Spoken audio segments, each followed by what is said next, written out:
మత్తయి సువార్త 21వ అధ్యాయంలో మనం వాక్యం ధ్యానం చేసుకున్నాం. ఈ చదివిన వాక్యములో ఆహ్, ఏం రాయబడి ఉన్నది అంటే, ఇక్కడ యేసు ప్రభువు తన శిష్యులకు ఆజ్ఞాపించి, మీరు ఎదుట ఉన్న గ్రామాలకు వెళ్ళండి. ఎదుట ఉన్న గ్రామాల్లో కట్టబడిన గాడిదలున్నాయి. ఆ గాడిదను విప్పుకొని రావాలి మీరు అని ఒక మాట ఇక్కడ యేసు ప్రభు తన శిష్యులకు చెబుతున్నాడు. అయితే అక్కడ ఇంకేమున్నాడంటే, అవి ఒకవేళ ఎవరైనా మిమ్మల్ని ఎందుకు వాటిని ఇప్పుతున్నారు మీరు ఆ గాడిదనంటే, అవి ప్రభువుకు కావలసి ఉన్నవి అని చెప్పండి. అప్పుడు వెంటనే వాళ్ళు మీతో విప్పి పంపుతారు అని యేసు ప్రభు ఇక్కడ ఆ శిష్యులతో మాట్లాడుతున్నట్టుగా మనం గమనిస్తున్నాం మనం. అయితే దేవుని బిడ్డలు గమనించినట్టయితే ఇక్కడ ఈ గాడిదని యేసు ప్రభు ఎందుకు అక్కడ ఆహ్, ఇప్పమన్నాడు? గాడిద పిల్ల కట్టబడి ఉన్నవి. వాటిని ఎందుకు ఇప్పుకు రమ్మన్నాడు అంటే, అవి అంట యేసు ప్రభుకు కావలసినవి అంటున్నాడు. నాకు కావలసినవి చెప్పండి. ప్రభువుకు కావాలని చెప్పండి అవి. అవి ఆయనకు అవసరమని చెప్పండి. అప్పుడు వారు ఏం మాట్లాడకుండా మీకు తోలి పంపుతారు అని ఇక్కడ శిష్యులతో మాట్లాడినప్పుడు, ఆ శిష్యులు వెళ్ళి ఆ గాడిదను తీసుకొని వచ్చినట్టుగా వాక్యం గమనిస్తున్నాం మనం.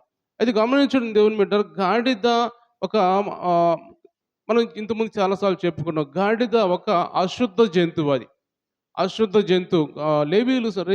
లేవి కాండంలో 11వ అధ్యాయంలో 3-8 దాకా మనం చదువుకున్నట్టయితే అక్కడ ఏం రాయబడి ఉంటాయంటే, కొన్ని అశుద్ధమైన, అపవిత్రమైన జంతువులుంటాయి. కొన్ని శుద్ధమైన జంతువులుంటాయి. ఏవి బలిపీఠం మీద అర్పించాలో, ఏవి అర్పించకూడదో అని రాయబడిన కొన్ని మాటలు అక్కడ ఉంటాయి. చదవాల్సిన అవసరం లేదు గానీ, మనం అంటే కొద్దిగా మనకు తెలియటానికి కొన్ని మాటలు చెప్పుకుంటున్నాం. అయితే ఎందుకు గాడిదని అక్కడ రాయబడిన మాటల్లో బలిపీఠం మీద అర్పించడానికి వీల్లేదు. దేవుని బలిపీఠం మీద అవి అర్పించడానికి వీల్లేదు. అవి అశుద్ధమైన జంతువు అని ఎందుకు అన్నారంటే, ఆ గాడిదకి ఆహ్, అక్కడ రాయబడిన మాట ఏమంటే, 2 డెక్కలు కలిగిన వాటిని, అంటే 2 డెక్కలు కలిగి నెమరు వేసే వాటిని దేవుడు ఆహ్, అంగీకరిస్తాడు. కానీ ఒక్క డెక్క తగ్గి ఉండి నెమరు వేసినా కానీ ఒక్క డెక్క కలిగి ఉండి దాన్ని దేవుడు అంగీకరించడు. ఎందుకంటే ఒక్క డెక్కతో ఉన్నది అపవిత్రమైంది. ఒక్క డెక్క కలిగి ఉన్నది అశుద్ధమైంది. అంటే ఇంతకీ డెక్కలు అంటే 2 డెక్కలంటే, ఒక డెక్క అంటే అర్థం ఏమిటంటే, అవి దాని పాదాలు చీలిన పాదాలుంటాయి. అవి ఎద్దు కావచ్చు, ఆవు కావచ్చు, లేకపోతే గొర్రె కొన్ని కొన్ని కావచ్చు. అవి 2 పాదాలు చీలుంటాయి కాబట్టి అవి అంగీకరించబడతాయి. అది ఇప్పుడు గాడిదకి ఒక్క పాదమే ఉంటది. రౌండ్ ఒకటే ఉంటది గానీ దాన్ని చీలినట్టుగా ఉండదు. అందువల్ల అది అశుద్ధమైంది గానీ, అపవిత్రమైంది. అది బలిపీఠం మీద దేవునికి అర్పించబడదు అని దేవుడు అక్కడ లేవీకాండం రాసి పెడతాడు.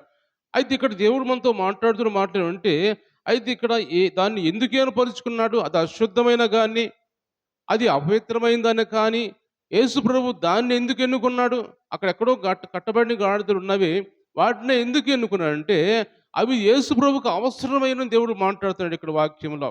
అవి నాకు అవసరమైన, ఏం అవసరం యేసు ప్రభుకు వాటితోటి? అవి అశుద్ధమైనవి, అపవిత్రమైనవి. దాన్ని చూస్తేనే కొంతమంది మనుషులు దాన్ని దూరపరుస్తూ ఉంటారు. అది తృణీకరించబడినట్టుగా ఉంటది చూడటానికి. అయితే దేవుని బిడ్డలు గమనించినట్టయితే గాడిద గాడిదని మనం చాలా తక్కువగా అంచనా ఏస్తుంటాం. కానీ గాడిద చాలా తెలివి కలిగిందంట అది. చాలా తెలివైందంట అది. అయితే దాని గురించి కొన్ని విషయాలు తెలుసుకుంటే, చాలా దాని భారం మోసేది. చాలా బరువులు మోసేది. అది ఎలాంటి రోడ్డునైనా నడుచుకుంటూ పోయిద్ది. అంటే ఎంత కష్టమైనా అనుభవించే గాడిదది. అది ఎంత బరువేసి నీ రోడ్డు బాగలేకపోయినా, ఎంత బాగా మంచిగా లేకపోయినా కానీ, అది భారం మోసేదంటది. అంత భారం మోయగలిగిందంటది. కష్టమైన ఏదైనా సరే అది దాన్ని పొమ్మన్నప్పుడు అది ఆ దావన వెళ్తదంట. అయితే ఒకటి ఏంటంటే, ఆ గాడిదకి ఒకాల అనుమానం వచ్చింది. ఆ రోడ్డు బాగలేదు. అక్కడ ప్రమాదం పొంచి ఉంది అని దానికి అర్థమైద్దంట ముందుగానే. అర్థమైనప్పుడంట ఈ యజమానుడు ఎంత వెళ్ళమన్నా రోడ్డున ఎళ్ళదంటది. ఏమాత్రం ఎళ్ళదంటని. ఆ రోడ్డున ఎళ్ళకుండా వేరే దారిన ఎళ్ళిపోయిద్దంట. ఎందుకంటే అది ప్రమాదాన్ని ముందుగానే పసిగట్టిద్దంట అది. చాలా తెలియగలిగిందంట అది.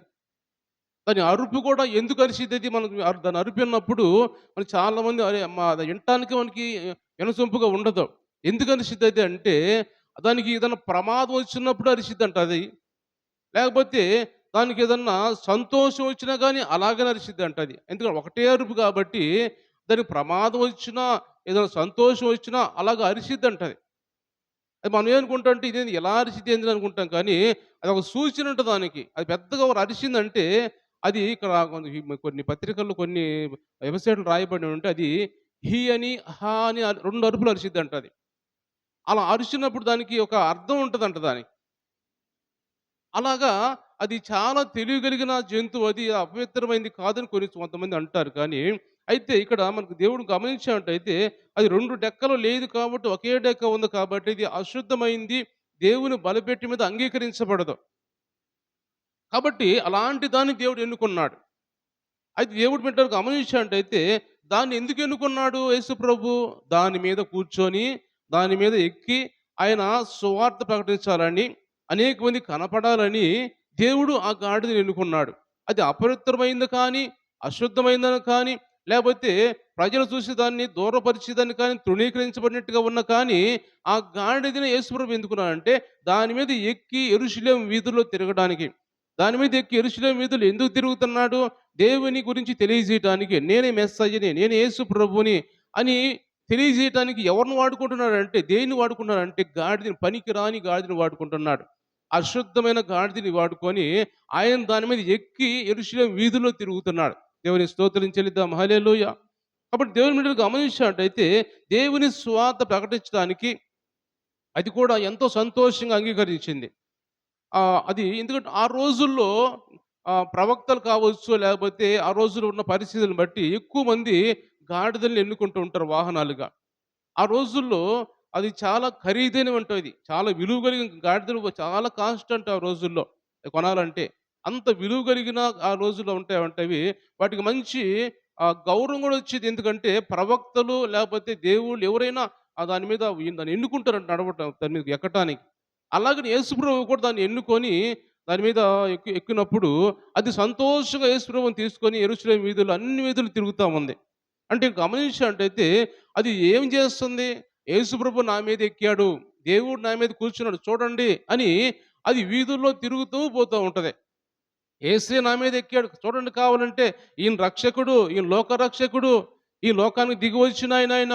ఈ లోకాన్ని మన పాపాలు క్షమించడానికి వచ్చిన దేవుడు ఈయన అని ఆ సంతోషంతోటి ఆ గాడిద యేసుప్రభువుని ఎక్కించుకొని అలా తిరుగుతూ ఉంటే అనేక మంది ప్రజలు చేరి ఈయనే రాజు, ఈయనే రాజు, ఈయనే స్తుతించబడునుగాక అని ప్రజలందరూ కేకలు వేస్తూ ఉంటే ఆ కేకల మధ్యలో గాడిద సంతోషంగా ఆయన ఎక్కించుకొని వెళ్తూ ఉంటది.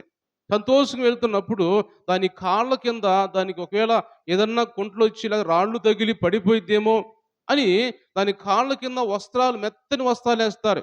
అది నడుస్తున్నప్పుడు. ఆ వస్త్రాలు లేని వాళ్ళు ఒక మంచి చెట్లు తీసుకొచ్చి, ఆకులు తీసుకొచ్చి, ఆకులు దాని కాళ్ళ కిందేస్తారు. ఎందుకంటే అది నడవడానికి దాని మీద ఎవరున్నారు?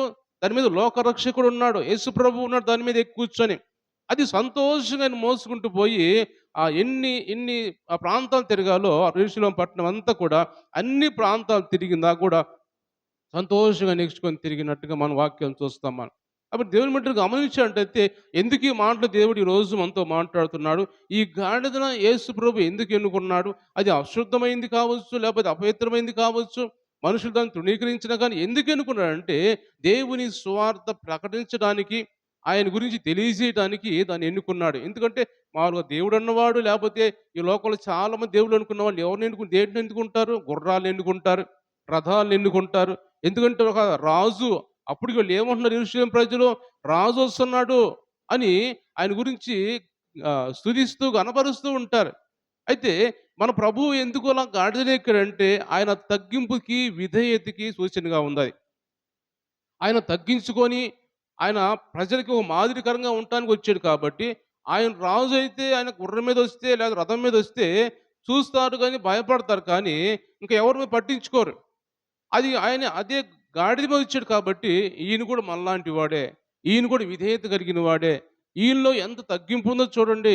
ఈయన ఒక రాజును మనం అనుకుంటున్నాం. ఈయన ఒక మెస్సయ్య, రక్షకుడు అనుకుంటున్నాం కానీ ఈయన గాడిద మీద వచ్చాడంటే ఎంత తగ్గింపు కలిగిన దేవుడో ఈయన అని మనము కూడా తగ్గించుకోవడానికి ప్రయత్నం చేస్తామని ఆ ఆలోచనతో యేసు ప్రభు కూడా ఆ గాడిదని వాహనంగా చేసుకొని ఆయన తిరిగినట్టుగా యెరూషలేము వీధులు తిరిగినట్టుగా మనం చూస్తాం వాక్యంలో. ఎవరి స్తోత్రం చెల్లిద్దాం. హల్లెలూయా! అయితే దేవుని మీద ఈరోజు దేవుడు మనతో మాట్లాడాలనుకుంటున్న మాట ఏమిటంటే, గాడిదకి సాదృశ్యంగా ఒక మనిషి ఆలోచన కూడా ఎలా ఉంటాయంటే ఈ విధంగానే ఉంటాయి. గాడిద ఎలాంటి మనస్తత్వంతో ఉంటదో, గాడిద ఎలాంటి తెలివి కలిగినగా ఉంటదో, ఎలాగ ప్రవర్తించిద్దో అలాంటి ప్రవర్తన దాదాపు మనిషిలో ఉంటాయి. మనిషి కూడా దాదాపుగా అది విన్నట్టుగా మాట వినరు చాలామంది. చెప్పిన మాట వినరు. అందుకే చాలామంది మరి గాడిద అంటారు చాలామందిని. ఎందుకంటారంటే గాడిదకి పోలికలు చాలా మనిషిలో ఉంటాయి. అందుకని దేవుడు ఈరోజు మనతో మాట్లాడుకున్న మాట ఏమంటే, గాడిదకి సాదృశ్యంగా ఒక మనిషిని మనం అనుకోవాలి ఈరోజు. దేవుడు ఒక మనిషిని గాడిదకి సాదృశ్యంగా చెబుతున్నాడు. మనం అర్థం చేసుకుంటే ఆత్మీయంగా అయితే మనిషిని ఎందుకు ఎన్నుకున్నాడు దేవుడు? మనం కూడా అపవిత్రమైన వాళ్ళమే కదా! మనం కూడా అశుద్ధమైన వాళ్ళమే కదా! మనం పరిశుద్ధులం కాదుగా! మనం పాపులమే కదా! పాపంలో ఉన్న మనల్ని దేవుడు ఎన్నుకోవటానికి ఈ లోకానికి దిగివచ్చాడు. ఎందుకు ఎన్నుకోవటానికి? గాడిద ఎలాగైతే యేసుప్రభువును మోసిందో, మనము కూడా ఆయన్ని మోయడానికి, మనం కూడా ఆయన వాక్యాన్ని మోయడానికి, ఆయన్ని మన భుజాల మీద వేసుకొని మనం మోయడానికి యేసుప్రభు ఈ లోకానికి దిగివచ్చి ఒక గాడిద స్వభావం కలిగిన మనుషులను ఎన్నుకొని ఎందుకు ఎన్నుకున్నాడయ్య అంటే ఈరోజు మనం దేవుని సన్నిధికి వచ్చాం. ఈరోజు చాలామంది రక్షణ పొంది ఉన్నాం. ఎందుకు మనం దేవుని సన్నిధికి వచ్చి రక్షణ పొంది ఇలా ఎందుకు వచ్చాం? ఎందుకంటే యేసుప్రభు మనల్ని ఎన్నుకున్నాడు. ఎందుకు ఎన్నుకున్నాడంటే ఆయన్ని మనం మొయ్యడానికి ఎన్నుకున్నాడు ఆయన. ఆయన స్వార్థ మనం ప్రకటించడానికి, ఆయన మన భుజంలో వేసుకొని మోసి, ఇదిగో నేను లోకరక్షకుడైనా మేము ఈయన నమ్ముకున్నాం, మీరు కూడా నమ్ముకోండి అని గాడిద ఎలాగైతే తిరిగిందో మనం కూడా అలాగా ఆయన్ని ప్రకటించుకుంటూ తిరగాలని, ఆయన్ని మోస్తూ మేము నమ్ముకున్నాం నిజమైన దేవుడైన రక్షకుడైన లోకరక్షకుడు అని ఆయన గురించి ప్రకటించుకుంటూ మనం తిరగాలని అపవిత్రమైన అశుద్ధమైన పనికిరాని తృణీకరించబడిన మనుషులు అయిన మనల్ని దేవుడు ఎన్నుకున్నాడు పరిశుద్ధంగా చేయటానికి, పాపం లేకుండా తీసివేసి ఒక పరిశుద్ధమైన జనముగా మనల్ని చేయటానికి దేవుడి లోకానికి వచ్చి మనల్ని ఎన్నుకున్నాడు. దేవుడి స్తోత్రం చెల్లిద్దాం. హల్లెలూయా. కాబట్టి దేవుని బిడ్డలు మనం అనుకుంటున్నాం, మనం ఏదో మన గురించి తక్కువ అంచనా వేసుకోవద్దు. చాలాసార్లు చెబుతున్నాను నేను మీకు, మన గురించి మనం చాలా తక్కువగా అంచనా వేసుకోవద్దు. ఎందుకంటే మనం ప్రత్యేకించబడిన ప్రజలుగా దేవుడు చేయాలనుకుంటున్నాడు. మనలో ప్రత్యేకించబడిన వారుగా చేసి ఆయన బిడ్డలుగా మార్చుకొని ఒక పరిశుద్ధమైన బిడ్డలుగా మార్చుకోవాలని యేసు ప్రభు మనల్ని ఎన్నుకున్నాడు ఆయన. అందుకే లోకానికి దిగి వచ్చాడు. అలాంటి మనల్ని మనం కూడా తక్కువగా అంచనా వేసుకోకుండా నేను దేవుని బిడ్డను నేను, దేవుని కుమారుడు నేను, దేవుని కుమార్తెను నేను అని ఒక ఆలోచనతో నేను ప్రత్యేకించబడిన వాడిని కాబట్టి నేను కూడా అలాగే యేసు ప్రభువుని మొయ్యాలి. నేను యేసు ప్రభువుని ఎలా గాడిద మోసుకుంటూ ఎలాగైతే యెరూషలేము వీధిలో తిరిగి అనేక మంది కనపరిచిందో, ఆ యేసు ప్రభువును అనేక మంది కనపరచాలి. మనం కూడా అనేక మంది కనపరిచే విధంగా ఉంటారని యేసు ప్రభు లోకాలను దిగొచ్చి మనల్ని ఎన్నుకున్నాడు, మనల్ని ఏర్పరుచుకున్నాడు. ఆయన గురించి ప్రకటించాలని, ఆయన సువార్త ప్రకటించాలని ఆయన మన కోసం ఈ లోకానికి దిగి వచ్చాడు యేసు ప్రభు. గమనించండి, బైబిల్లో చాలామంది మనం చూసినట్టయితే ఆయన ఎన్నుకున్న వాళ్ళు, ఆయన ఎందుకు ఎన్నుకున్నాడు అనే దాని గురించి మనం చూసినట్టయితే చాలామందిని బైబిల్లో కొంతమందిని గమనించినట్టయితే మొదటగా మనం చూస్తే మార్కు సువార్త 5వ అధ్యాయంలో, ఒక సేన దైవములు పెట్టిన వాడిని మనం చూస్తాం ఇక్కడ. మొదటి నుంచి చూద్దాం ఒకసారి. అద్దరి ఉన్న గెరాసేనుల దేశమునకు వచ్చిరి. ఆయన దోణి దిగగానే అపవిత్రాత్మ పట్టిన వాడు ఒకడు సమాధులో నుండి వచ్చి ఆయనకి ఎదురుపడెను. వాడు సమాధుల్లో వాసం చేసేవాడు. సంఖ్యలతోనైనను ఎవడును వాడిని బంధింపలేకపోయిరి. పలుమార్లు అని కాళ్లకు చేతులకు సంఖ్యలు వేసి బంధించినను వాడు ఆ చేతి సంఖ్యలు తెంపి కాళ్ళ సంఖ్యలను తుత్తునీలుగా చేసిన కనుక ఎవడును వాడిని సాధు చేయలేకపోయాను. వాడు ఎల్లప్పుడూ రాత్రింబవళ్ళు సమాధుల్లోను కొండల్లో కేకలు వేయచ్చు తను రాళ్లతో గాయపరుచుకొని దేవుని స్తోత్రించేద్దాం. హల్లెలూయా. దేవుని బిడ్డలు గమనించినట్టు యేసు ప్రభు ఒకరోజు గలిలయ సముద్రము దాటి సముద్రం అద్దరికి వెళ్ళిపోయాడు. ఈ దరి నుంచి సముద్రం దాటి అద్దరికి వెళ్ళిపోయి అక్కడ దిగిన తర్వాత మొట్టమొదటిసారిగా ఆయనకి ఎవరో ఎదురొచ్చారు అంటే గెరాసేనుల దేశంలో సేనా దైవుని పెట్టిన వాడు ఎదురొచ్చాడు. వాళ్ళు ఎన్ని దయ్యాలు ఉన్నాయి? దాదాపు 2000కు పైగా దయ్యాలు వాడిలో ఉన్నాయి. ఆ 2000 పైగా ఉన్న దయ్యాలు వాడిని పట్టినప్పుడు వాడికి చాలా శక్తిగా ఉన్న, చాలా బలంగా ఉన్నాడు వాడు. వాడు ఏం చేసుకుంటున్నాడు, ఒక కొండల్లో పోయి రాత్రి పగలు కేకలేసి నిద్రలేదు వాడికి గిన. ఎందుకంటే దయ్యాలు పట్టిన, దురాత్మలు పట్టిన వాడు కాబట్టి రాత్రి పగలు కొండలో కేకలేసుకుంటూ, ఆ కొండలో ఉన్న రాళ్ళు తీసుకొని తను గాయపరుచుకుంటూ, రక్తం కారే విధంగా గాయపరుచుకుంటున్నారు. కొంతమంది వచ్చి ఏదో ఒక విధంగా పట్టుకొని బంధిద్దామని గొలుసులతో కావచ్చు, తాళ్ళతో కావచ్చు బంధించినా కానీ అవి వెంటనే తెంచేసుకుంటున్నాడు. గొలుసులు కానీ ఏదైనా కానీ తెంచేసుకుని, ఎందుకంటే వాళ్ళు ఉన్నది 2000 పైగా దయ్యాలున్నాయి. అలాంటి వాడు యేసుప్రభు అక్కడికి పోయి దిగంగాల్నే సముద్రంలో అద్దరిగిపోయి నావ దిగంగాల్నే ఆయన ఎదురొస్తున్నాడు. ఎదురొచ్చి పరిగెత్తుకుంటూ వచ్చి అదేమంటున్నాడు అక్కడ, యేసు సర్వోన్నతుడైన దేవుని కుమారుడా, నాతో నీకేమి పని, నన్ను బాధపరుచుకోమని అని కేకలేసుకుంటూ యేసుప్రభు ముందుగానే పరిగెత్తున్నాడు అతను. ఎందుకంటే యేసుప్రభు ఆ దయ్యాలను వెళ్ళగొట్టాలని, వాడిని ఏర్పరుచుకోవాలని, వాడిని అక్కడ స్వస్థపరచాలని ఒక ఆలోచనతోనే అక్కడ యేసుప్రభుకి వెళ్ళాడు. ఎందుకు ఏర్పరుచుకున్నాడు? గాడిదని ఎందుకు ఇప్పమన్నాడు? గాడిద బంధకాల్లో ఉంది. ఎంతో కాలం కట్టబడి ఉంది ఆ గాడిద. ఆ గాడిదని విప్పమని బంధకాల నుంచి ఎందుకు విడుదల చేశారంటే, యేసుప్రభుని మొయ్యడానికి విడుదల చేశాడు. ఇక్కడ కూడా కొన్ని సంవత్సరాల నుంచి సేనా దైవం పట్టిన వాడు బంధకాల్లో ఉన్నాడు. సాతాను బంధకాల్లో ఉన్నాడు. సాతాను కట్లతో ఉన్నాడు. బంధించబడిన వాడిగా ఉన్నాడు. దురాత్మను బట్టి కుటుంబాన్ని విడిచిపెట్టేసి, తల్లిదండ్రులు విడిచిపెట్టి, బంధువులు విడిచిపెట్టేసి కొండల్లోకి పోయి, సమాధుల్లోకి పోయి కేకలేస్తున్నాడు. రేత్రిములు అరుస్తున్నాడు. వాడు అరుపు విన్న వాళ్ళకి చాలా ఆ ప్రాంతం వెళ్ళాలంటే భయపడుతున్నారు. అలాంటి భయంకరమైన పరిస్థితుల్లో ఉన్న వ్యక్తి దగ్గరికి వెళ్ళి, సాతాను బంధకాల్లో ఉన్న వాడి దగ్గరికి యేసు ప్రభు అక్కడికి వెళ్ళి వెంటనే వెళ్ళి అక్కడికి పోయి మాట్లాడుతున్నాడు. అక్కడ ఎప్పుడైతే వెళ్ళాడో యేసు ప్రభుకి ఎదురు పరిగెత్తుకుంటూ పోయి, యేసు సర్వోన్నతుడైన దేవుని కుమారుడా, నాతో నీకేం పని అంటున్నాడు. ఎందుకు? ఈ దైవం పట్టిన వాడికి ఆయన సర్వోన్నతుడైన దేవుని కుమారుడు అని ఎలా తెలిసింది? ఎందుకంటే ఎలా తెలిసింది? ఆయన పరలోక రాజ్యంలో ఉన్న యేసు ప్రభు కాబట్టి, ఆయన పరలోకం నుంచి ఈ లోకానికి దిగివచ్చాడు కాబట్టి, పరలోకంలో ఉన్నప్పుడు ఆ దురాత్మలకు తెలుసు, దయ్యాలకు తెలుసు. ఆయన యేసు ప్రభు అని, ఆయన పరలోకంలో ఉన్న దేవుడని ముందుగానే తెలుసు. ఎప్పుడు తెలుసు?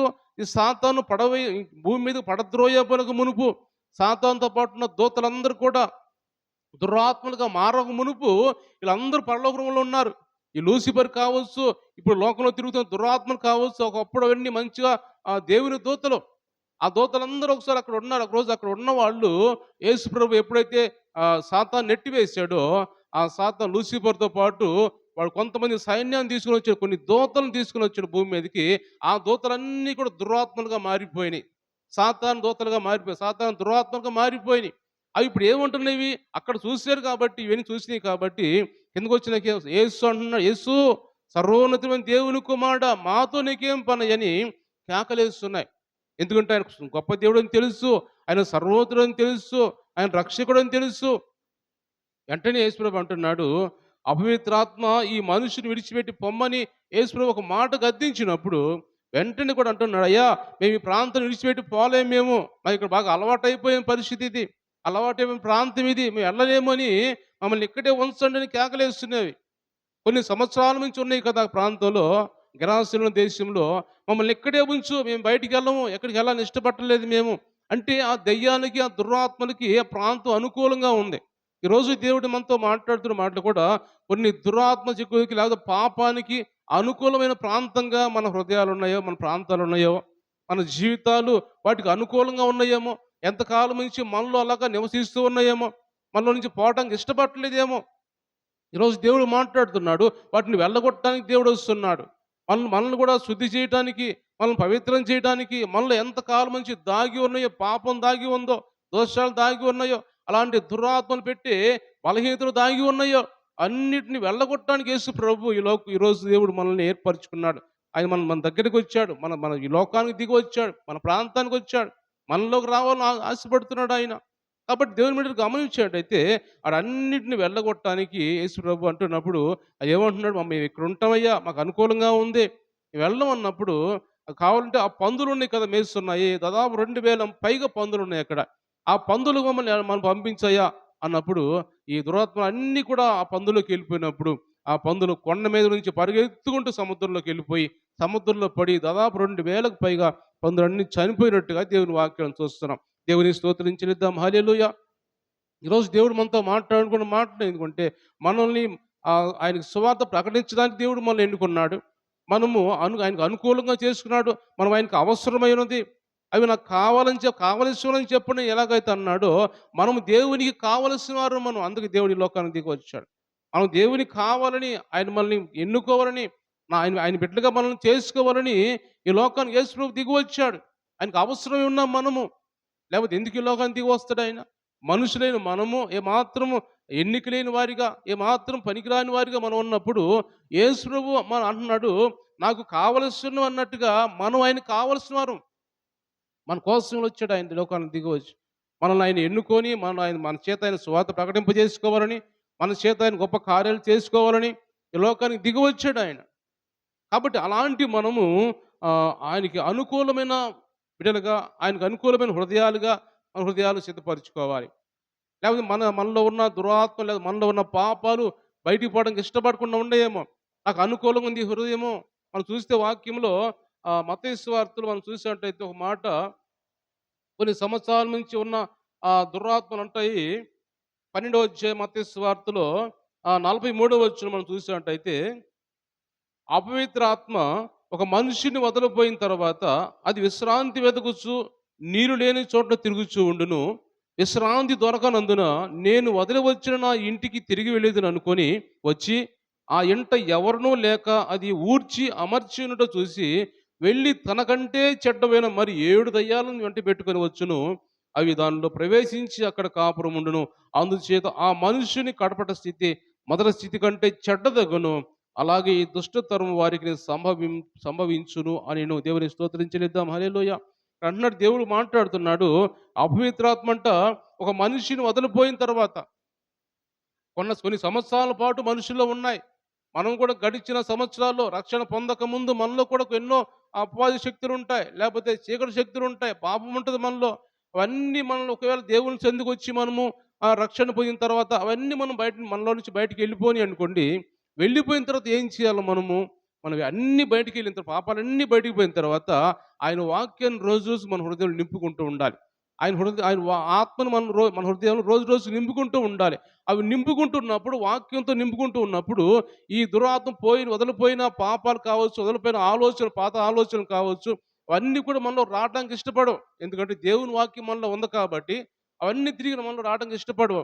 ఎప్పుడు వస్తాయి మనలో రావడానికి ఇష్టపడతాయి అంటే, మనం రక్షణ పొందిన తర్వాత కూడా మన హృదయాలు ఖాళీగా అలాగే ఉంచుకుంటే, రక్షణ పొందాను చాలులే, నాకు ఇంకా ఏం అవసరం లేదు అని అలాగే మనం వాక్యం లేకుండా, ఆత్మ లేకుండా అలాగే ఉన్నట్టయితే, అవి మరలా వచ్చి చూసి ఈ హృదయము ఖాళీగా ఉంది కదా, నేను వదిలిపోయిచ్చిన నా ఇల్లు ఖాళీగా ఉంది, మరలా నేను అక్కడికి పోతే బాగుంటుందిలే, ఖాళీగా ఉంది కదా అని చెప్పి దానితో పాటు మరొక 7 దయ్యాలను తీసుకొని వచ్చి, అంటే 7 పాపాలు ఏవైనా కావచ్చు, దయ్యాలు కావచ్చు, ఇంకా లోక సంబంధించిన ఆ విషయాలు కావచ్చు, అవన్నీ తీసుకొని వచ్చి మన హృదయంలోకి వచ్చి మరలా దాని హృదయంలో నిలబడతాయి అంటవి.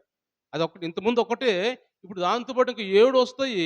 ఆటితో పాటు ఇంతకుముందున్న జీవితం కంటే ఇప్పుడున్న జీవితం అంట మరీ ఇంకా ఇబ్బందికరమైన పరిస్థితుల్లో ఉంటాం. మరీ చెడ్డదగునంటది. మొదటి స్థితి కంటే కడపటి స్థితి కంటే మొదటి స్థితి కంటే ఆ మనుష్యుని కడపటి స్థితి మొదటి స్థితి కంటే చెడ్డదగుదంట. అంటే చెడ్డగా అంటే ఇక పాడైపోయింది హృదయం ఇంకా. ఈరోజు మన హృదయాలు కూడా వాక్యం లేకపోతే, ఈరోజు మన హృదయాలు కూడా దేవుని ఆత్మతో నింపబడకపోతే మన హృదయాలు పాడైన హృదయాలుగా మారిపోతాయని దేవుడు మాట్లాడుతున్నాడు. కాబట్టి దేవుని బిడ్డలు గమనించినట్టయితే ఈరోజు ఎందుకు ఈ మాటలు మనతో మాట్లాడుతున్నాడు అంటే, దేవుడు మనల్ని ఏర్పరచుకోవడానికి, దేవుడికి మనం కావలసినదని దేవుడు అంటున్నాడు. కాబట్టి ఆయనకు కావలసిన మనుషులు మనము. అందుకే ఆయన ఈ లోకానికి దిగి వచ్చి మనల్ని ఏర్పరచుకున్నాడు, మనల్ని ఎన్నుకున్నాడు, మనకు రక్షణ ఇచ్చాడు. ఎందుకంటే మనం ఆయనకు కావాలి, ఆయన బిడ్డలుగా ఉండాలి మనం. ఆయన బిడ్డలుగా ఉండాలి, ఆయన కుమారులుగా, ఆయన కుమార్తెలుగా మనం ఉండాలని దేవుడు మనల్ని ఏర్పరుచుకున్నట్టుగా మనం చూస్తున్నాం వాక్యంలో. కాబట్టి గెరాసీనుల దేశంలో ఉన్న ఈ వ్యక్తి కూడా అంటున్నాడు, ఆ బిడ్డలో ఉన్న ఆయనలో ఉన్న దయ్యాలు అంటున్నాయి, ఈ ప్రాంతం మాకు అనుకూలంగా ఉంది, వెళ్ళలేమయ్య అన్నప్పుడు అవన్నిటిని కూడా ఆ పందుల్లో పంపించినప్పుడు పందులన్నీ కూడా సముద్రంలో పడిపోయి చనిపోయినట్టుగా మనం చూస్తాం. ఆ ప్రాంతంలో ప్రజలందరూ వచ్చి, అయ్యా మా ప్రాంతాన్ని విడిచిపో అంటే, ఎందుకంటే ఆ ప్రాంతం అంతా అపవిత్రమైన ప్రాంతంగా ఉంది, అశుద్ధమైన ప్రాంతంగా ఉంది, దయ్యాలకు నిలయముగా ఉన్న ప్రాంతం అది. అందుకని ప్రజలందరూ వచ్చి, అయ్యా ఆ ప్రాంతం విడిచిపెట్టిపోయా, నువ్వు పరిశుద్ధుడువు, ఆ ప్రాంతంలో ఉంటానికి తగం మేము అనే విధంగా ఆయన్ని పంపించినట్టుగా మనం వాక్యం చూస్తాం. పోయిన తర్వాత వాడు ఏం చేశాడు? సేనా దైవాన్ని బట్టి అంటున్నా, అయ్యా నేను కూడా నీతో వస్తానయ్యా, నన్ను బాగు చేసావు. ఇంతకుముందు నా జీవితం పాడైపోయిన జీవితం అదే, ఇంతకుముందు నా దురాత్మ నా హృదయంలో ఉన్నాయి, నన్ను వాడుకున్నాయి. సాతాను వాడుకున్నాడు. అలాంటి నన్ను ఇప్పుడు బాగు చేశావు. ఇప్పుడు నేను ఒక మనిషిగా మారాను. నాకు అంటే నేను మీ ఆత్మతో నింపబడ్డాను కాబట్టి నేను మీతోనే వస్తానయ్యా అని ఎప్పుడైతే అన్నాడో యేసుప్రభు అంటున్నాడు, కాదు కాదు, నువ్వు నాతో రావద్దు. నేను నిన్ను బాగు చేసింది ఎందుకంటే నిన్ను నాతో రావడానికి కాదు కానీ నువ్వు ఈ ప్రాంతంలోని దేవుని స్వార్థ ప్రకటించాలి. నువ్వు ఎలా బాగుపడ్డావో, ఎలా నువ్వు స్వస్థత పొందావో అని నువ్వు అనేక మందికి నీ సాక్ష్యం చెప్పాలి అని అన్నప్పుడు వెంటనే ఆ ప్రాంతంలో ఉండి, ఆ ప్రాంతం అనేక ప్రాంతాలకి, అనేక గ్రామాలకి, పట్టణాలకి ఆ దయ్యములు వదిలిపోయిన తర్వాత ఆ వ్యక్తి యేసు ప్రభువుని గురించి సువార్త ప్రకటించాడు. దేవుని స్తోత్రం చెల్లిద్దాం. హల్లెలూయా! ఎందుకు ఈ మాటని నేను చెబుతున్నానంటే, గాడిదని ఎన్నుకొని ఎలాగైతే యెరూషలేము వీధిలో తిరిగి ఆయన గురించి సువార్త ప్రకటించడానికి, ఆయన్ని కనపరచడానికి ఆయన ఎన్నుకున్నాడో, ఈరోజు ఈ సేన దైవం పెట్టిన వాడిని కూడా పిలుచుకొని, ఆయన మార్చుకొని, ఆ ఒక్కడి కోసమే ఎళ్ళాడు యేసుప్రభు. ఆ ఒక్కడి కోసమే సముద్రం దాటెళ్ళాడు. అతను బాగు చేసాడు ఒక్కడిని. మళ్ళా తిరిగి సముద్రంలో మళ్ళా నావ ఎక్కి మళ్ళా ఇద్దరికొచ్చేసాడు. అంటే అతను ఒక్కని వల్ల ప్రాంతం అంతా బాగుపడాలి. అతను ఒక్కడి నా సువార్త ప్రకటించాలి. ఎందుకంటే యేసుప్రభుకి అతనికి కావలసిన వాడుగా ఉన్నాడు. యేసుప్రభుకి అతను ఆ సేనా దేవుని పట్టినవాడు కావాలి. ఎలాంటి వాడి దగ్గరికి పోయాడు? ఆ ప్రాంతంలో జ్ఞానం కలిగిన వాళ్ళు లేరా? లేకపోతే ధనం కలిగిన వాళ్ళు లేరా? తెలివి కలిగిన వాళ్ళు లేరా? మంచివాళ్ళు లేరా? ఉన్నారు ఆ ప్రాంతంలో చాలామంది కూడా. అంత అంటే అంత అన్ని పందులు కావచ్చు, లేకపోతే అన్ని అక్కడ ఆస్తి చాలా ఉంది. ఆటికి యజమానులు లేరా? చాలామంది ఎన్నికైన వారు చాలామంది ఉంటారు. కానీ అక్కడికెళ్ళి ఎవరిని ఎన్నుకున్నాడయ్యా అంటే ఒక దైవం పెట్టిన వాడు ఎన్నుకున్నాడు. అంటే గాడిదని ఎలాగా ఎన్నుకున్నాడు యేసుప్రభు, ఎన్నికలేని అశుద్ధమైన గాడిదని ఎలా ఎన్నుకున్నాడో, ఈ సేనా దైవం పెట్టిన వాడిని కూడా అలాగే ఎన్నుకొని ఆయన స్వార్థ ప్రకటించుకోవటానికి, ఆయన గురించి అనేకమంది తెలియజేయడానికి అలా ఎన్నుకున్నాడు. అతని ద్వారా ఆ ప్రాంతంలో అనేక మంది యేసుప్రభుని నమ్ముకున్నారు. అతని ద్వారా అనేక మంది మారుమనసు రక్షణ పొందారు. ఎలా పొందారు? అతను చూస్తున్నప్పుడే చాలా మంది మారుమనసు పొంది ఉండాలి నాకు తెలిసి. అంటే ఇంతకాలం కొన్ని సంవత్సరాల పాటు ఈ సమాధిలో ఉన్నాడు కదా! వీడు దైవం పెట్టినవాడు కదా! మనం ఈయన్ని పట్టుకోలేకపోయాం కదా అసలు. అలాంటి దురాత్మతో దయ్యాలతో పీడించబడుతున్నవాడు ఎంత మంచిగా మారిపోయాడంటే, ఇంత స్పష్టంగా మనతో మాట్లాడుతూ యేసుప్రభు గురించి చెబుతున్నాడంటే, ఇతను బాగు చేసిన దేవుడు గొప్ప దేవుడు ఆయన. దేవుని స్తోత్రించలేద్దాం. హల్లెలూయా! అంత గొప్ప దేవుడిని మనం కూడా నమ్ముకోకపోతే ఎలా అని ఒక ఆలోచన ప్రాంతంలో ప్రజలకొచ్చి చాలామంది వాడిని చూసినప్పుడే మారు మనసు పొంది ఉంటారు. ఎందుకంటే అతని జీవితం ఒకప్పుడు ఎలా ఉంది, ఇప్పుడు ఎలా ఉంది అనే దాన్ని చాలామంది గమనించి ఉంటారు. కాబట్టి ఆ ప్రాంతంలో చాలామంది దేవుడిని ఎరిగిన వారుగా ఉన్నట్టుగా చూస్తాం. ఆ తర్వాత కొన్ని విషయాలు ఆ అధ్యాయాల్లో మనం చూసినట్టయితే యేసుప్రభు మరి రెండోసారి ఆ ప్రాంతానికి వెళ్ళినప్పుడంట చాలామంది వాళ్ళ ఇంట్లో ఉన్న రోగులు కావచ్చు, లేదా బలహీనలు ఎవరైతే ఉన్నారో వాళ్ళందరిని తీసుకొచ్చి ఆయన దగ్గర తీసుకొచ్చి ప్రార్థన చేయించుకుంటారు. అంటే ముందు పోయినప్పుడేమో ఆళ్ళకి తెలియలేదు ఆయన గురించి. ఎప్పుడు తెలిసింది? ఈ సేన దేవుని పెట్టినవాడు ఎప్పుడైతే సువార్త ప్రకటించాడో యేసు ప్రభువుని గురించి తెలియజేశాడో, అతను సాక్ష్యం చెప్పాడో, అప్పుడు అనేకులు రక్షణ పొంది, ఆ నిజమైన దేవుడు రెండోసారి వచ్చినప్పుడు ఆయన దగ్గరికి అనేక మంది ప్రజలను తీసుకెళ్ళి ప్రార్థన చేయించుకున్నారు. రోగులు స్వస్థపడ్డారు. చాలామంది బాగుపడినట్టుగా వాక్యం చూస్తాం మనం. అప్పుడు దేవుని బిడ్డలు గమనించినట్టయితే, ఈరోజు నేను రెండోదిగా నేను చూద్దాం. ఇంకో వ్యక్తి గురించి మనం చూసినట్టయితే మనం పౌలు గురించి మనం చాలా సార్లు చెప్పాం. అపోస్తలుడైన పౌలు కూడా అలాంటి పరిస్థితిలో ఉన్నవాడే. అపోస్తలుడైన పౌలు కూడా దేవుడిని హింసించిన వాడే, దూషించిన వాడే కానీ, ఆయన కూడా అలాంటి పరిస్థితిలో ఉన్నప్పుడు దేవుడు ఆయన్ని ఎన్నుకొని, ఏర్పరచుకొని, ఆయన సువార్త ప్రకటించడానికి దేవుడు ఆయన వాడుకున్నాడు. మరొక వ్యక్తి మనం చూసినట్టే యెషయా ప్రవక్త కూడా.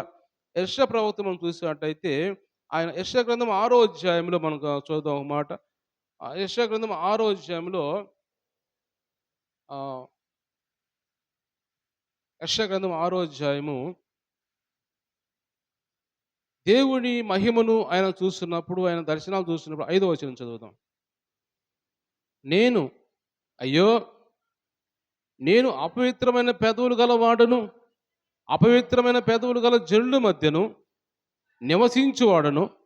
నేను నశించి తిని, రాజును సైన్యములకు అధిపత్యకు యెహోవాను నేను కనులారా చూసితిననుకొంటిని. అప్పుడు ఆ శరాపుల్లో ఒకడు తాను బలిపీఠం మీద నుంచి కారుతో తీసిన నిప్పును చేతబట్టుకొని నా యొద్దకు ఎగిరి వచ్చి నా నోటికి దాన్ని తగిలించి, ఇది నీ పెదవులకు తగిలిన గనుక నీ పాపమునకు ప్రాయశ్చిత్తమాయెను, నీ దోషము తొలగిపోయిను అని దేవుని స్తోత్రం చెల్లిద్దాం. హల్లెలూయా! యెషయా ప్రవక్త గురించి మనం చూసినట్టయితే ఆయన కూడా దేవుని దర్శనం చూస్తున్నాడు. దేవుని దర్శనం చూస్తున్నప్పుడు ఆయన అసలు చూడలేకపోయాడు. అంటే ఆయన అంత అంత భయంకరమైన ఆకాశానికి భూమికి అంత ఉన్నతమైన దేవుడు ఆయన. ఆయన కూర్చున్నప్పుడు ఆయన అంగీ దేవాలయం అంచులు కూడా కనపడకుండా అంత అంత పెద్దవాడిగా చాలా భయంకరంగా చూస్తున్నప్పుడు, అలాంటి దేవుని దగ్గర చూస్తూ ఆయన అనుకుంటున్నాడు, అయ్యో నేను అపవిత్రుడును, అపవిత్రుని పెదవులు కలిగిన వాడిని, నేను పాపిని నేను. అలాంటి నేను దేవుడిని చూశాను కదా, నేను చనిపోతానేమో. ఆ రోజుల్లో ఏమనుకుంటారు, దేవుడిని చూసిన వాళ్ళు ఇంకా బ్రతకరు, చనిపోతారు అని ఒక ఆలోచన ఆ రోజుల్లో ఉండేది. ఆయన అనుకుంటున్నాడు, నేను అపవిత్రుడిని కదా, నేను దేవుడిని చూశాను కదా, నేను అపవిత్రమైన పెదవులు కలిగిన వాడిని, పాపిని నేను అని ఆయన కేకలేస్తూ, ప్రార్థన చేస్తూ, అరుస్తూ ఉన్నప్పుడు, వెంటనే ఆ ప్రార్థన, ఆ కేకలు యేసుప్రభుకి వినపడి, దేవునికి వినపడి, వెంటనే అక్కడి నుంచి ఆ శరాపుల్లో ఒక దూతని, శరాపులు అనే దూతలు ఉంటారు కదా, ఆ దూతల్లో ఒక దూతను పంపించి, ఆ బలిపీఠి మీద ఉన్న ఒక కారు, ఒక నిప్పుని తీసుకొచ్చి యెషయా ప్రవక్త పెదవులకు తాకినప్పుడు, ఆ పెదవులు ఎప్పుడైతే తాకిందో వెంటనే ఆయన రక్షణ పొందాడు. వెంటనే ఆయన హృదయం మారిపోయింది. వెంటనే ఆయన జీవితం మారిపోయింది. ఎందుకు అలాగా చేశాడు యేసు ప్రభు? ఎందుకు చేశాడంటే, ఆ యెషయా ప్రవక్త యేసు ప్రభుకి కావలసిన వాడుగా ఉన్నాడు. ఆయనకు నాకు కావలసిన ఆయనకు కావలసిన వారిని అలా ఎన్నుకుంటాడు ఆయన. యెషయా ప్రవక్త ఆయనకు కావలసిన వాడుగా ఉన్నాడు. కాబట్టి ఆయన్ని ఎన్నుకొని, ఆయన దర్శనంలో కనపడి యేసు ప్రభు ఆయన ఆయన ఆయన రూపాన్ని చూయించి, ఆయన భయపడే విధంగా ఆయన ప్రార్థన చేసుకొని ఆయన పాపాలు ఒప్పుకుంటున్నాడు. ఎప్పుడైతే పాపాలు ఒప్పుకుంటున్నాడో, ఒప్పుకున్న వెంటనే ఆయన పరిశుద్ధాత్మతో నింపబడ్డాడు. ఆ కారు ఎప్పుడైతే పెదాలకు తగిలిందో పరిశుద్ధాత్మతో నింపబడ్డాడు. ఇప్పుడు యేసు ప్రభు అంటున్నాడు, ఇప్పుడు నా కోసం ఎవరు వెళ్తారు? ఇప్పుడు నా కోసం ఎవరు సువార్త ప్రకటిస్తారు? నేను మాట్లాడే మాటలు ఎవరు చెబుతారు అని యేసుప్రభు అంటున్నప్పుడు అంటాడు, యెషయా ప్రవక్త అంటాడు, నేను వెళ్తానయ్యా. అప్పుడు ఆ 8వ వచనం చదివినట్టయితే, అప్పుడు నేను ఎవరిని పంపేదను? మా నిమిత్తం ఎవడు పోవును? ప్రభువు సెలవేయగా వింటిని. అంతట నేను చిత్తగించుము, నేనున్నాను నన్ను పంపుమనగా. దేవుని స్తోత్రించలేద్దాం, హల్లెలూయా. యెషయా ప్రవక్త మారు మనసు పొంది రక్షణ పొంది వెంటనే అంటున్నాడు, నేను వెళ్తాను ఆయన సువార్త ప్రకటించడానికి. ఎందుకంటే దేవునికి కావలసిన వాడుగా ఉన్నాడు కాబట్టి ఆయన ఎన్నుకున్నాడు. ఎలాగైతే గెరాసేన దేశంలో సేనా దైవుని బట్టిన వాడు ఎన్నుకున్నాడో, ఎలాగైతే గాడిదని యేసుప్రభు ఎన్నుకొని ఆయన ఎక్కి యెరూషలేము మీదనే తిరిగాడో, అలాగే యెషయా ప్రవక్తను కూడా ఆయన సువార్త ప్రకటించడానికి దేవుని ప్రణాళిక, దేవుని తలంపులతోటి ఆయన ఆలోచన చేసి, ఆయనకు రక్షణ ఇచ్చి, ఆయన పరిశుద్ధాత్మతో నింపి అడిగినప్పుడు వెంటనే ఆలోచన. చాలామంది మనం ఈ రోజులు ఏం చేస్తాము? రక్షణ పొందుతాం, మారుమనసు పొందుతాం. అమ్మ ఒక పాట పాడండి, లేకపోతే ఒక ప్రార్థన చేయండి అని మనం చెబితే ఏ మాత్రము ఎంత భయమో మనకి. ఎందుకంత భయము? అస్సలు భయపడకూడదు మనం. పాట పాడమన్నా భయపడకూడదు, ప్రార్థన చేయమన్నా భయపడకూడదు, దేవుణ్ణి ఆరాధన చేయమన్నా దేనికి కూడా దేవుని సన్నిధిలో భయపడకూడదు మనం. ఎందుకు? మనం రక్షణ పొందాం, మారుమనసు పొందాం, దేవుని ఆత్మ మనలోకి వచ్చినప్పుడు ధైర్యం రావాలి మనకి. మనకు ధైర్యం రావాలి కానీ భయపడకూడదు మనం దేవుని విషయంలో. యెషయా ప్రవక్త దేవుని ఆత్మతో నింపబడ్డాడు. వెంటనే నేను పోతాను అంటున్నాడు. నేను పోతాను ఎక్కడికైనా, ఏ ప్రాంతానికైనా నేను పోతాను. నీ సువార్త ప్రకటిస్తాను. రాజు దగ్గరికి కాదు, అధికారుల దగ్గరికి కాదు, ఎక్కడికైనా వెళ్తాను నేను. అంటే ధైర్యం అని వచ్చింది దేవుని ఆత్మతో నింపబడితే. రక్షణ పొంది, నిజంగా రక్షణ పొంది దేవుని ఆత్మతో నింపబడిన వారికి ధైర్యం అని వచ్చింది. ఆ ధైర్యం లేకపోతే మనం దేవుని బిడ్డలుగా ఉండలేము మనం. ఆ ధైర్యం మనలో లేకపోతే దేవుని బిడ్డలు కాదు మనం. రక్షణ పొందలేదు ఇంకా మనం. ఇంకా మన మనస్సు మార్చుకోలేదు ఇంకా. మనకి మారుమనసు రక్షణ పొందలేదు ఇంకా మనం సరిగ్గా.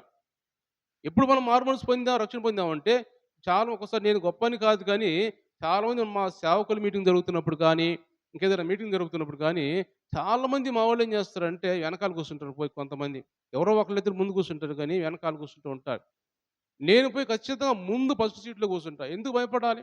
మనకి తెలియకపోతేనా? ప్రార్థన చేయలేకపోతేనా? పాట పాడలేకపోతేనా? దేనికి భయపడాలి? నేను పోయి ముందు సీట్‌లో కూర్చుంటా పోయి.